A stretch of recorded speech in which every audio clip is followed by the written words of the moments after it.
Greetings, students, and welcome back to your class of social studies. This week, we continue to talk about interactions across the Eastern Hemisphere. We return to themes of extreme violence and war, as we had when discussing the Christian Crusades. This time around, however, we will discuss the Mongol invasions, which, unlike the Crusades, however, involved invasions from east to west, and also, unlike the Christian Crusades, were not at all motivated by religion, but rather only by the Mongol desire for wealth and power. Our goal this week is to answer the question, what were the consequences of the Mongol invasions? Were they good or bad? Well, we will find, as is often the case in history, that the answer is both good and bad consequences. The Mongols were a nomadic and pastoralist people, meaning a people that moved around and lived off their animals. Nomadic and pastoralist people that lived in the cold regions of north of China and Central Asia for centuries around this area here.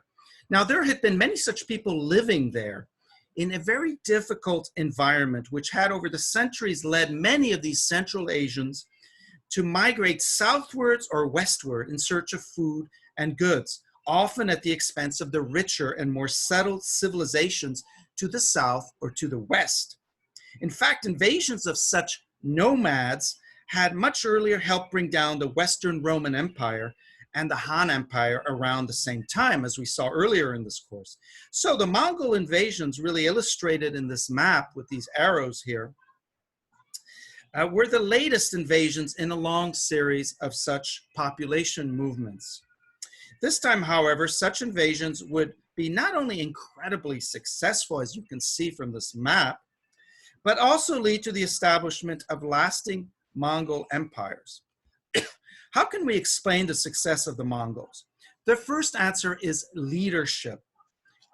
In 1206, the Mongols, which had until then been divided into warring tribes, were united by what they called a Khan, the famous Genghis Khan, employing, when necessary, incredible violence and cruelty under his leadership, under the leadership of Genghis Khan. The Mongols were able, in a few decades, to bring down countless civilizations across Eurasia and to rule over hundreds of conquered peoples across this vast region. In fact, in 1258, the fabled Baghdad, capital of the Abbasid Empire, the glorious Abbasid Empire, was completely destroyed by the Mongols, and hundreds of thousands of innocents there massacred without mercy by the Mongol tribes. This marked the end of the first golden age of Islam, though there would be a second one under the Ottoman Turks later. During this first period of Mongol rule, seen here in green, Eurasian civilization witnessed untold destruction, which gave the Mongols their partly deserved reputation for bloodthirstiness and cruelty. However, mass death and the destruction of Eurasian civilizations was by no means the only outcome of Mongol rule. Once the Mongols had conquered much of Eurasia, and under the rule of Genghis Khan's sons and grandsons, peace returned, and with it, great prosperity and a further quickening of the pace of trade and commerce along the Silk Roads we discussed over the past 2 weeks. In fact, it would be under the rule of the successors of Genghis Khan, who divided up his empire into what the Mongols called khanates, seen here in different colors, that prosperity peaked across this huge region that stretched all the way from China, conquered by the Mongols, all the way to the Middle East at the other end of Central Asia. What was the secret of the unprecedented prosperity of Eurasia under the Mongols? Well, one was a degree of political unification across this vast area. While the Mongol khanates were separate empires ruled by Mongols, they were ruled by members of the same Mongol family, the descendants of Genghis Khan, whose chief interest was to promote trade and commerce, and therefore wealth creation. To this purpose, the Mongols invented passports, seen here on the right, that allowed merchants to travel across vast areas without being bothered or attacked. And this encouraged trade. The second secret of Mongol prosperity was religious tolerance. While the various descendants of Genghis Khan adopted different religions, such as Judaism, Islam, or Buddhism, they all practiced religious tolerance, which we have already seen often leads to better trade and wealth creation. So we see that after the initial destruction during the invasions of Genghis Khan, great prosperity and peace and brilliant civilizations reemerged as a later consequence of the Mongol invasions. Now we finally come to the third, and on the face of it, terrible consequences of the Mongol invasions and rule. This is the spread of a terrible new disease from east to west that would come to be known as the Black Death or bubonic plague. It was caused by a germ carried by the fleas that lived on rats.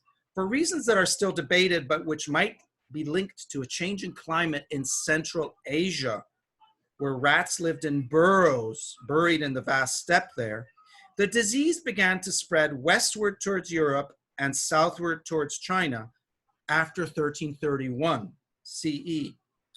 There were, however, not only natural causes for the spread of this terrible disease, and I'm referring to the climate change I mentioned earlier, but also human causes. Remember, the enormous success of Mongol rule had created a vast unbroken trading zone, stretching from China to the Mediterranean, as we've seen. More trade meant more movement of people, and as people moved around, they brought rats with them, their fleas, and the deadly germ carried by fleas, the bubonic plague.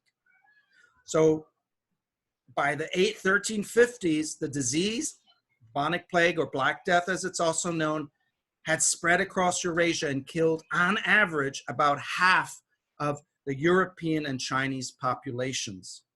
The civilizations that emerged from this incredible destruction, imagine New York City emptied of half of its population, the civilizations that emerged after this destruction emerged profoundly transformed, whether in China and Europe.